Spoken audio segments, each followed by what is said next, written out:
Apa kalau saudara di rumah bersama dengan keluarga, kasih tahu kanan kiri saudara, Tuhan Yesus baik.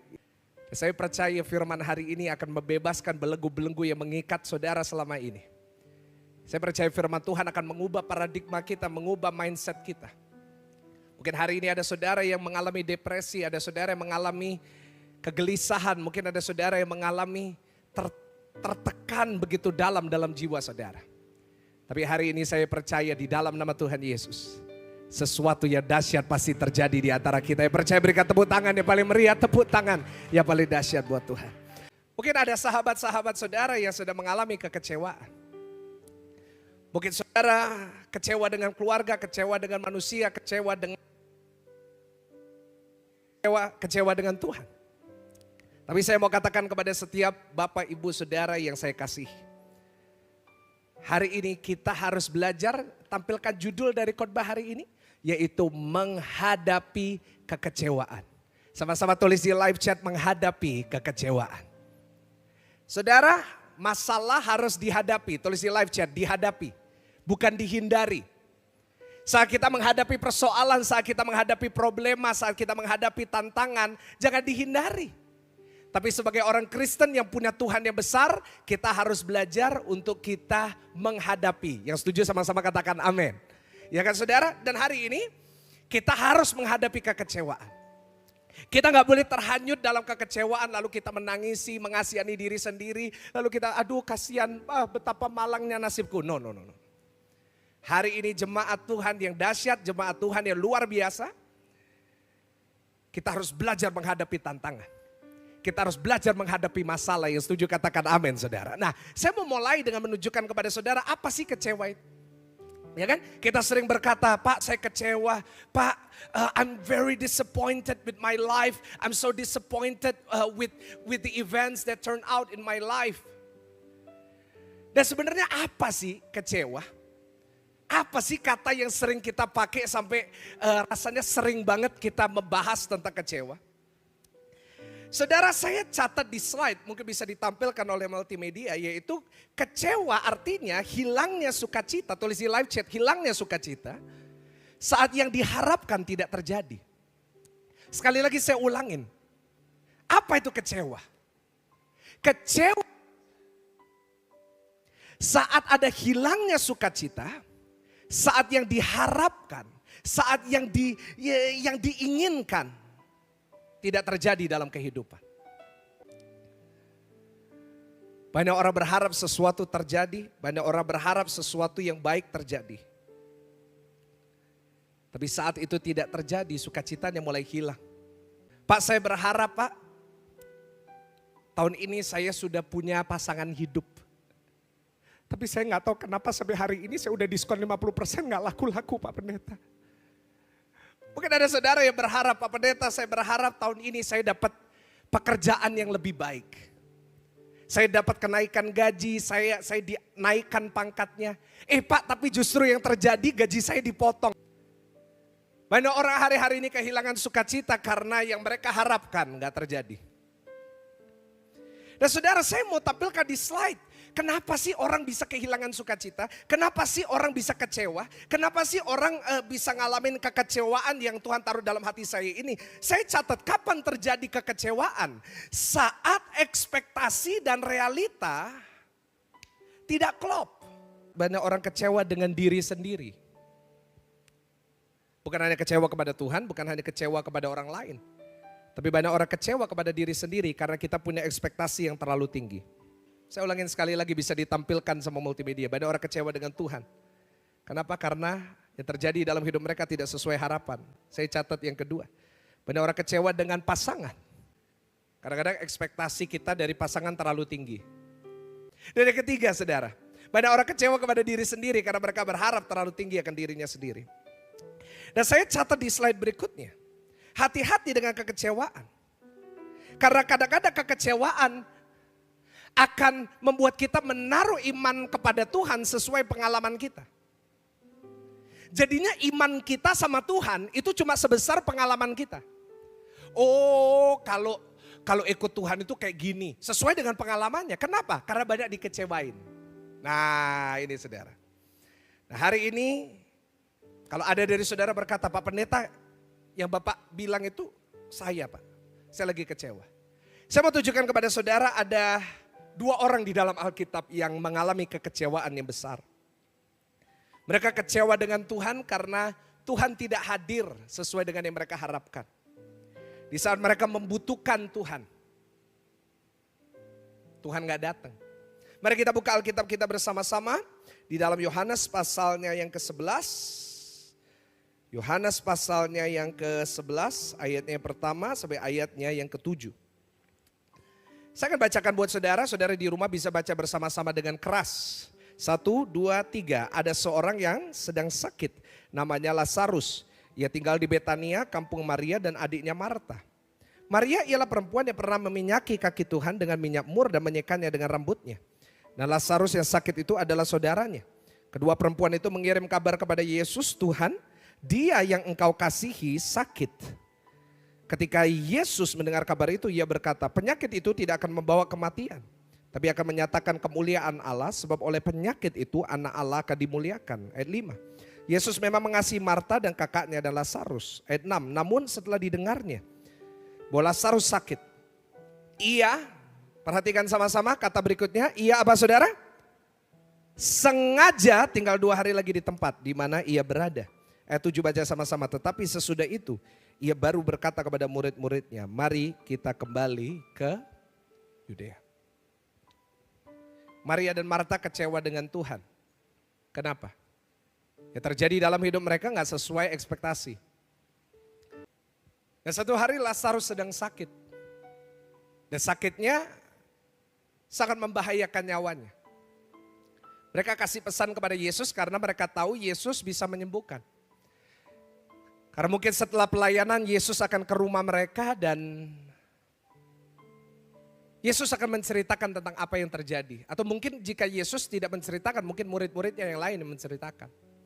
Tahu gak Yesus kemarin habis bangkitin orang mati. Tahu gak Yesus kemarin baru ini. Jadi mereka tahu dan karena itu mereka bilang, panggil guru. Panggil Rabi, panggil Yesus. Karena yang dikasihinya Lazarus sahabatnya, best friendnya lagi sakit. Tapi saudara apa yang Yesus lakukan dia sengaja. Tinggal 2 hari lebih lama. Baca ayat 17 bisa ditampilkan ayat 17. Dan karena penundaan itu, karena Yesus harus ke Yudea, Yesus harus mampir-mampir kemana-mana. Maka ketika Yesus tiba didapatinya Lazarus sudah 4 hari berbaring di dalam kubur. Zaman itu belum ada formalin. Gak bisa maisong lama-lama. Artinya harus langsung masuk liang kubur karena mulai membusuk tubuhnya. Gimana gak kecewa? Ya pertama ya dialami seperti yang saya katakan tadi. Dia kecewa sama Tuhan. Kok Tuhan gak datang? Kok Tuhan gak sembuhin? Yang kedua seperti yang saya katakan tadi, kecewa sama manusia. Loh dia kan temen. Kok malah gak datang? Dan yang ketiga Maria dan Marta kecewa dengan diri sendiri. Makanya mereka berkata seharusnya aku bisa melakukan yang lebih. Banyak orang kalau melihat keluarganya ada yang mati, mereka nyesel dalam hati kenapa? Seharusnya aku lakuin yang lebih lagi. Seharusnya aku bawa rumah sakit yang lebih bagus. Seharusnya aku usaha cari oksigen lebih lagi. Tapi kenyataannya aku gak bisa nyelamatin orang tuaku. Itu yang terjadi hari-hari ini. Itu yang dialami Maria dan Marta. Kecewa. Kekecewaan mereka menyebabkan 3 hal. Kekecewaan yang pertama menyebabkan tawar hati. Tulis di live chat sama-sama, tawar hati. Sama-sama tepuk dada saudara katakan jangan tawar hati.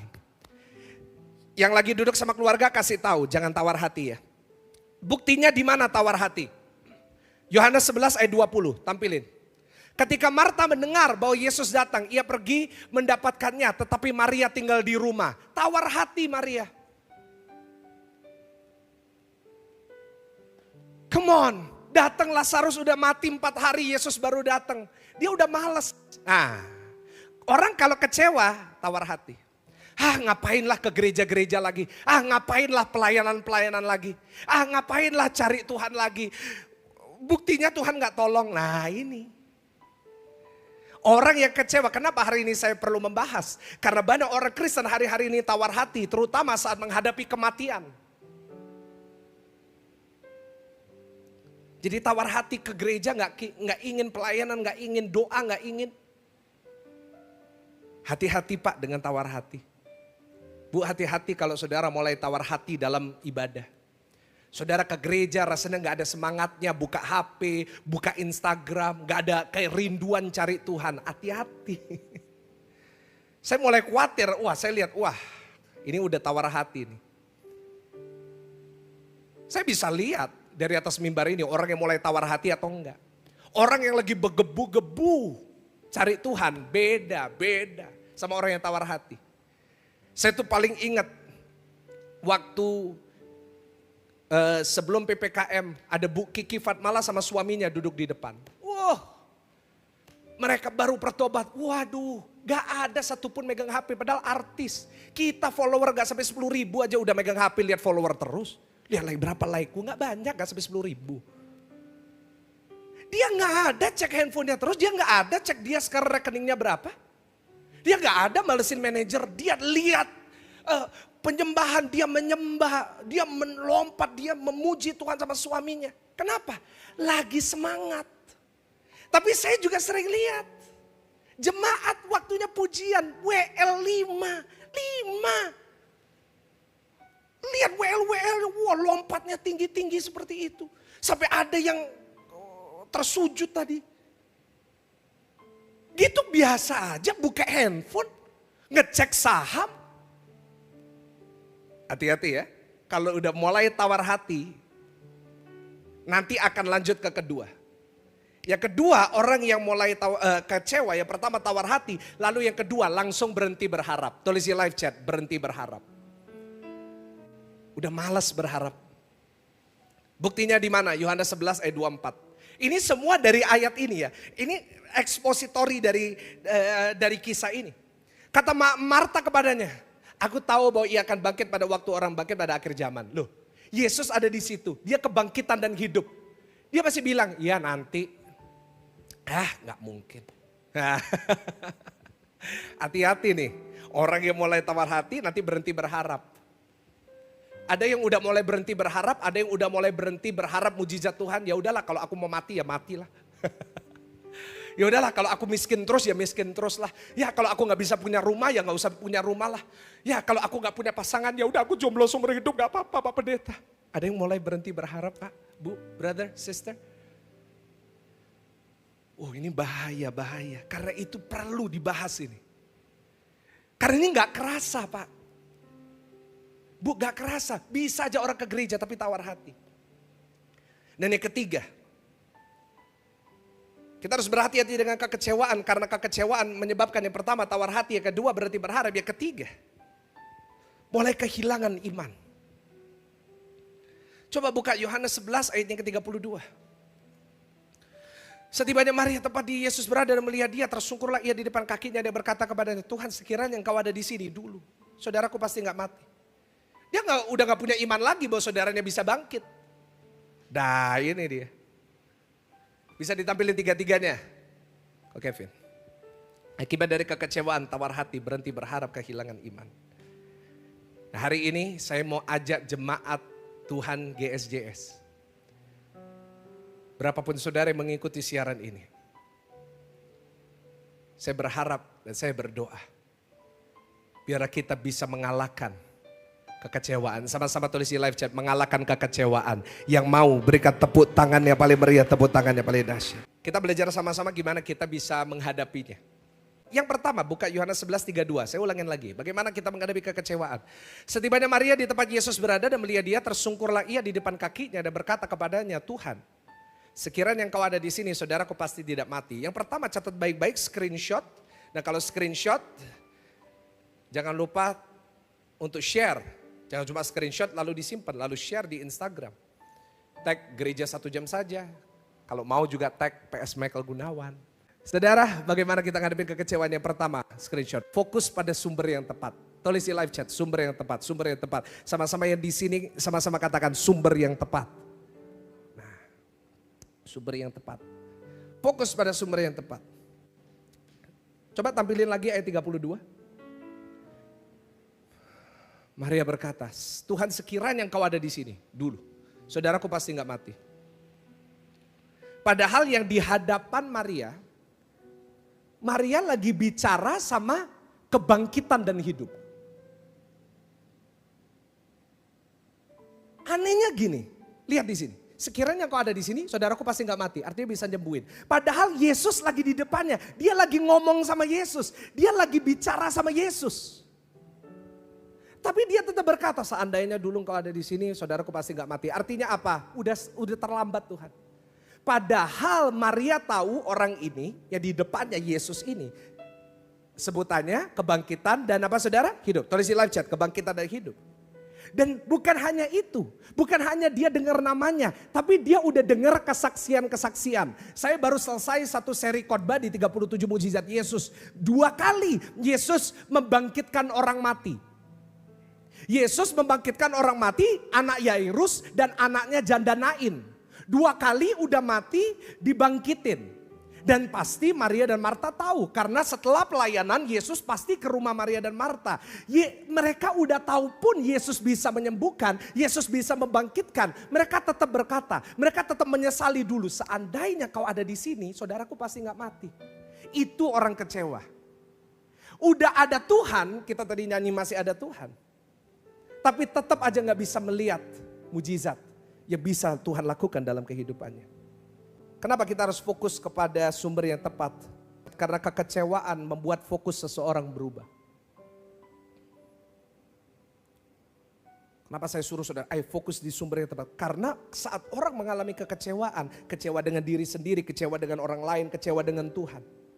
Tawar hati, dia kehilangan pengharapan, kehilangan iman. Fokusnya mulai berubah. Dia jadi hidup dalam penyesalan. Tulis di live chat, jangan menyesal. Mulai hidup dalam penyesalan. Bukti contohnya apa? Selalu ngomongin yang dulu. Mestinya dulu aku ini. Aduh, mestinya dulu aku milih kerja ini. Aduh, dulu mestinya aku kerja ini. Aduh, dulu mestinya aku nggak kerja ini. Kalau nggak sekarang aku nggak hidup susah. Ada yang hidup dalam penyesalan hari ini. Seharusnya dulu aku nggak utang sebesar itu. Hari ini aku nggak bisa bayar. Seharusnya dulu aku beli rumah yang banyak saat aku punya uang. Tapi sekarang aku gak punya uang, aku gak bisa beli rumah. Nah ini. Orang yang lagi kecewa, sumbernya yang dia fokus salah. Dia fokus sama penyesalan. Maria dan Marta, dua-duanya sama. Seandainya engkau ada di sini. Dia lagi bicara tentang beberapa minggu yang lalu. Seandainya waktu itu engkau ada. Aku gak akan gini. Itu bahayanya orang kecewa. Penyesalan adalah akar dari kekecewaan. Kenapa Maria dan Marta menyesal Yesus tidak datang? Seandainya kau ada di sini, saudaraku pasti gak mati.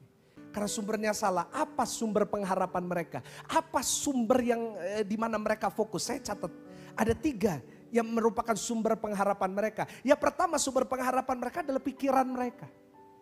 Selalu kan, coba dulu pikiran mereka. Yang kedua sumber pengharapan mereka adalah cara mereka. Oh, mestinya Yesus datang nyembuhin. Dan yang ketiga sumber pengharapannya adalah waktu mereka. Oh, semestinya waktu itu bukan waktu Tuhan. Pertanyaan saya, apa sumber pengharapan saudara hari ini? Pikiran saudarakah? Cara saudarakah? Waktu Tuhankah? Atau waktu saudara? Hati-hati Pak. Bu, saat sumber pengharapan kita adalah cara kita, kemampuan kita, kemauan kita. Saya boleh tanya, apa mungkin hari ini yang saudara alami yang gak sesuai dengan yang saudara harapkan adalah cara Tuhan menjawab doa saudara. Tapi bukan dengan cara yang saudara harapkan. Mungkin saudara berharap enak, tapi Tuhan mengizinkan yang agak sulit. Kenapa? Supaya saat kita sampai di sisi yang lain itu.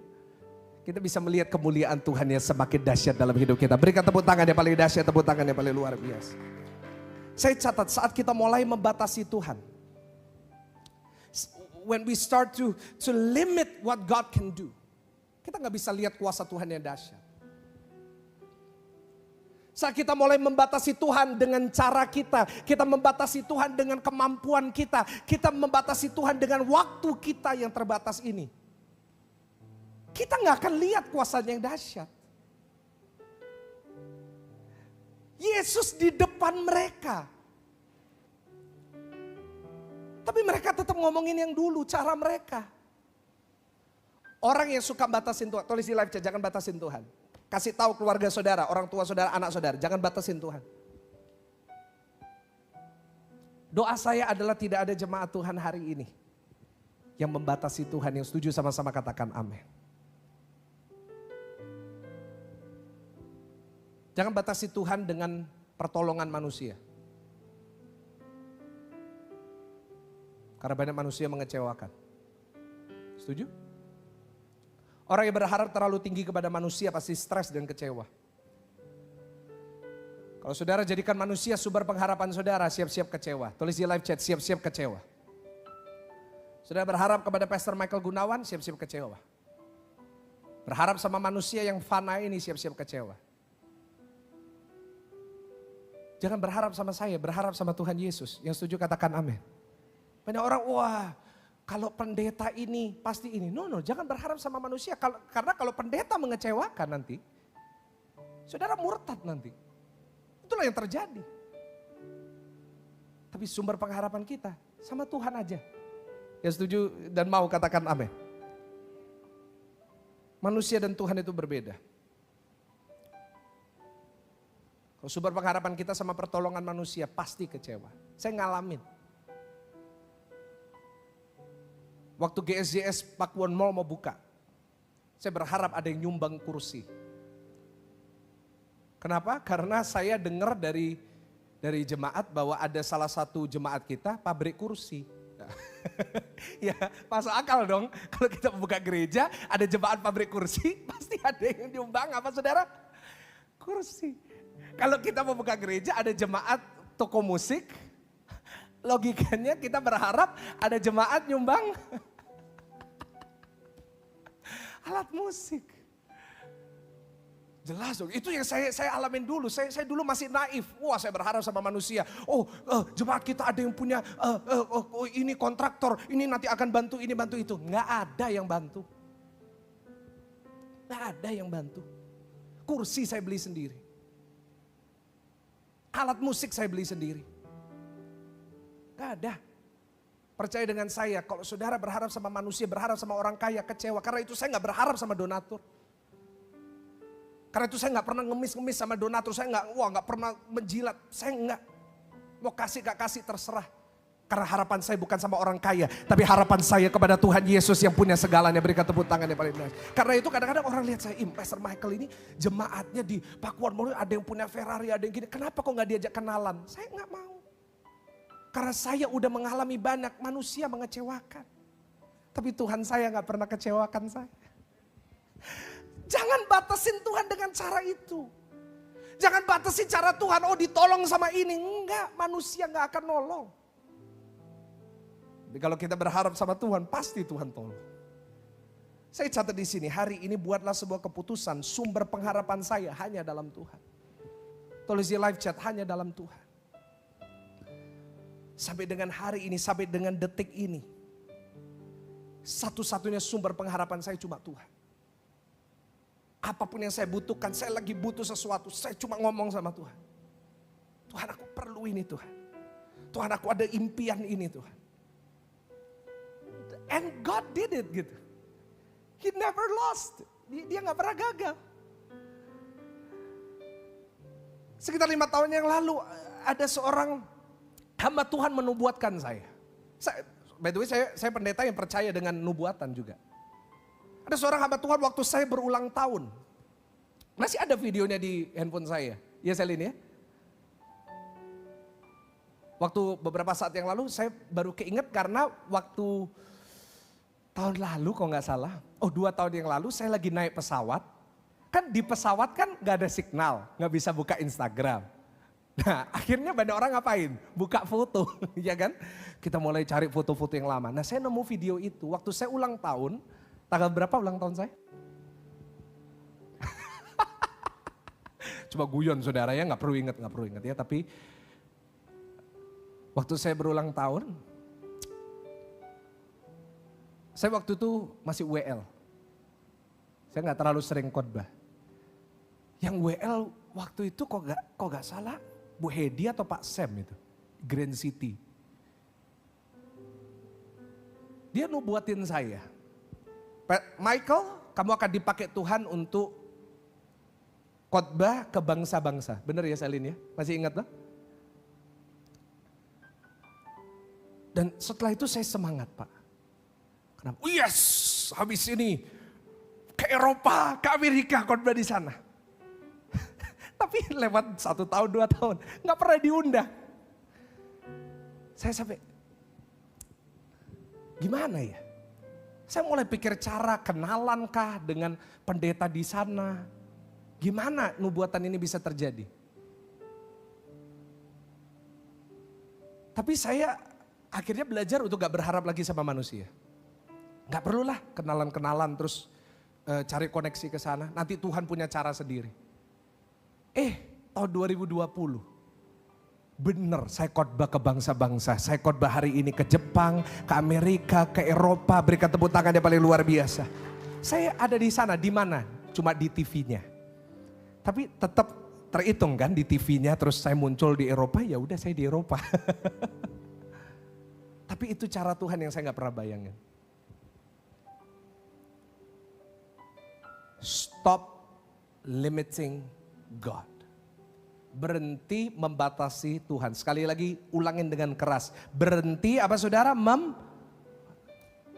Jangan batasi Tuhan dengan pikiran kita yang otaknya ini cuma segede bakpao ini. Caranya Tuhan itu gak pernah dibayangin sama kita. Kalau kita fokus sama sumber yang tepat yaitu Tuhan yang tidak terbatas. Maka semua kekecewaan akan hilang. Dan yang muncul adalah harapan. Karena kita percaya masih ada harapan dalam Kristus Yesus. Berikan tepuk tangan yang paling dahsyat. Yang terakhir. Yang kedua. Kalau yang pertama bagaimana menghadapi kekecewaan. Yang pertama fokus sama sumber yang tepat. Yang kedua. Kita baca ayat terakhir. Yohanes 11 ayat 32 sampai 33. Maria tiba di kaki Yesus. Tersungkurlah ia di kakinya berkatanya, Tuhan sekiranya kau ada di sini saudaraku pasti tidak mati. Ayat 33 ayat terakhir. 33. Ayatnya yang terakhir Yohanes 11 ayatnya yang ke-33. Ini ada di slide-slide yang terakhir kalau nggak salah. Ayat 33. Kita buka Alkitab aja kalau nggak ada. Dikatakan 33 gini, ketika Yesus melihat Maria menangis dan juga orang-orang Yahudi yang datang bersama-sama dia, maka masyghullah hatinya. Ia sangat terharu dan berkata, nanti saudara baca sendiri, the rest of the story. Poin yang kedua yang saya mau buat. Pemain musik silakan naik. WL boleh siap-siap bantu saya. Saya minta kunci G. Yaitu pilihlah tempat yang tepat untuk menangis. Saat menghadapi kekecewaan yang pertama, fokus pada apa saudara? Sumber yang tepat. Yang kedua, pilihlah tempat yang tepat untuk apa Bapak Ibu Saudara? Menangis. Saya mau katakan kepada jemaat, menangis gak dosa. Tulis di live chat, nangis gak dosa. Ada orang alergi sama nangis. Saya pernah lihat di satu ibadah itu, saya lihat di sebelah saya bapak-bapak besar, gede, berewokan. Dia di jamaah Tuhan, mau nangis, tapi ditahan sampai mukanya merah saudara. Saya ngomong ngapain Pak ditahan gitu. Karena banyak orang merasa oh kalau laki-laki nangis itu cengeng, siapa bilang? Nggak apa-apa laki-laki nangis. Nggak apa-apa kita mau nangis. Firman Tuhan berkata Tuhan mengerti bahasa tetes air mata. Air mata kita ditampung dalam kirbat Tuhan, jadi menangis itu rohani. Tapi saya catat di mana kita menangis itu penting. Sekali lagi saya catat apa? Di mana kita menangis itu apa saudara? Saya catat tempat yang paling aman untuk kita menangis. Di mana? Di bawah kaki Tuhan. Tulis di live chat, di bawah kaki Tuhan. Ini tempat paling aman. Saat Maria begitu kecewa, dia datang ke kaki Yesus. Dia tersungkur di bawah kaki Yesus. Nangis. Nangis. Nangis.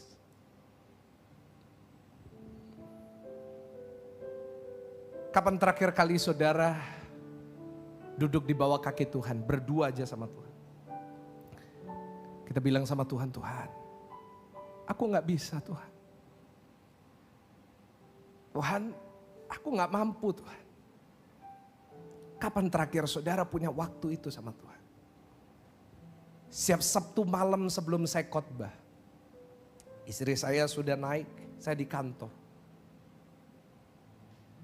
Kadang-kadang sebelum Tuhan kasih pesan-pesan ini gak langsung ya. Jangan saudara pikir, wah Pastor Michael sudah ada bahan dari berapa bulan yang lalu. Saya bikin khotbah selalu Sabtu malam.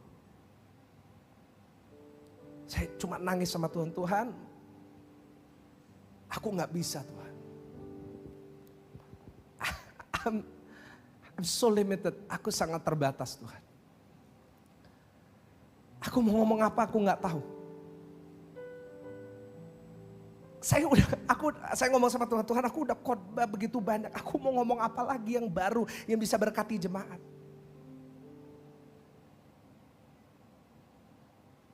Tapi saya coba bisa ngomong sama Tuhan, Tuhan. Saya coba bisa nangis sama Tuhan, Tuhan I cannot do this. Dan saat saya menangis di bawah kaki Tuhan, di situ hikmat Tuhan turun atas saya. Karena itu saya bisa dengan bangga berkata semua khotbah yang orang bilang, wah Pak sangat memberkati, Pak sangat. Saya gak pernah ngomong, wah iya puji Tuhan saya hebat, saya gak pernah. Kenapa? Karena itu semua datang saat saya di bawah kaki Tuhan. Bisa saja saya ambil bahan dari buku, saya punya banyak sekali buku. Bisa saya punya bahan begitu banyak. Tapi kalau saya nggak ngandalin Tuhan, saya nggak duduk di bawah kaki Tuhan, saya nggak duduk di tempat yang aman, saya ngandalin pikiran saya ngandalin kepintaran saya untuk hermeneutika, untuk homiletika, nggak nyentuh siapa-siapa, nggak ada pertumbuhan. Tapi saat saya di bawah kaki Tuhan, saya cuma ngomong, Tuhan aku nggak bisa apa-apa. Maka di situ apa yang kita nggak bisa Tuhan lakukan. Pak Bu dalam bisnis juga gitu. Jangan ngomong, oh aku pinter kok, aku pengalaman kok, kenalanku banyak. Mau kenal polisi aku kenal, mau kenal jenderal aku kenal. Tempat paling aman bukan dalam kenalan saudara, dekingan saudara. Tempat paling aman di bawah kaki Tuhan. Saudara boleh kaya, saudara boleh punya pangkat tinggi, saudara boleh pintar, saudara boleh dikenal banyak orang, saudara udah mulai terkenal. Tetap di bawah kaki Tuhan. Tetap bilang sama Tuhan, Tuhan gak bisa kalau aku gak sama Tuhan. Itu yang saya jaga. Tapi kalau kita sudah mulai sukses, kita sudah mulai kaya, kita sudah mulai maju hidupnya, lalu kita sombong dan kita lupa waktu sama Tuhan. Kita lupa ngobrol sama Tuhan. Kita lupa masuk di kamar dan ngobrol sama Tuhan. Gak lama Pak kejayaan. Gak lama. Daud mengalami banyak kekecewaan dalam hidupnya. Tapi kenapa sampai akhir hidupnya dia tetap di atas? Karena dia tahu tempat yang paling aman. Buka ayatnya Mazmur 62 ayat 2-3. Hanya dekat Allah saja aku tenang. Daripada nyala keselamatanku, hanya dia gunung batuku dan keselamatanku, kota bentengku dan aku tidak akan goyah. Daud sampai akhir hidupnya, dia tetap tahu tempat yang aman. Di mana? Hanya dekat Allah saja. Tulis di live chat, hanya dekat Allah saja aku tenang. Hari ini saudara dan saya selalu cari tempat yang aman itu. Kita selalu cari Tuhan. Kita selalu tersungkur di bawah kakinya dan berkata, Tuhan aku butuh Engkau. Maka saya yakin dan percaya, hari ini kita akan mengalahkan kekecewaan. Kita gak akan kalah dengan kekecewaan. Tapi kita akan melihat kemenangan demi kemenangan. Karena yang bersama dengan kita lebih besar dari kekecewaan kita. Gak sesuai. Ada saudara yang ngalamin gitu, Pak Pendeta saya berpikir saya bakal punya rumah tangga yang bahagia. Tapi realitanya saya cerai Pak. Suami saya selingkuh Pak, istri saya selingkuh Pak. Saudara, hari-hari ini kalau kita tidak menghadapi kekecewaan, saya khawatir banyak orang akan meninggalkan Tuhan.